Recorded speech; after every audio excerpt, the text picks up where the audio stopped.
गणित परीक्षा रे कॉपी जोगाइबा पई किछि मानिलेनी अभिभावक। परीक्षा केन्द्र रे पसी जाई जोगाइले कॉपी। एमिति घटना घटिछि कटक जिला बड़ंबा ब्लॉक खुंटकटा परीक्षा केन्द्र रे।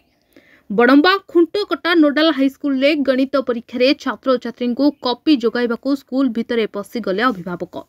एने वीडियो वायरल होछि। किए स्कूल हता भितरे पसी कॉपी जोगाउछि तो आउ केही पाचेरी चढ़ी हॉल स्काइलाइट बाट दे कागज फोपाड़ी देउछि।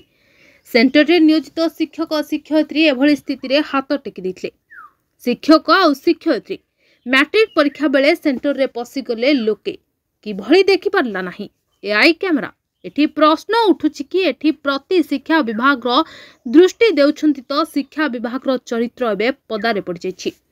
तेबे देखिबाकू बाकी रहिला केबे एही स्कूल प्रति कार्यानुष्ठान ग्रहण करुछंती उच्च शिक्षा विभाग। कटकरू मनोज कुमार साहू को रिपोर्ट, मणिभद्रा खबर।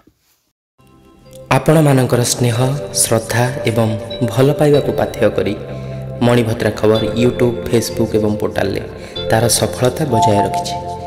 एहाको आहुरी लोकप्रिय करने को ई पेपर रो शुभारंभ मध्य करा जायछि। आमको यही भली प्रेरणा एवं सहयोग जोगाइबा सहित लाइक शेयर एवं सब्सक्राइब करंतु।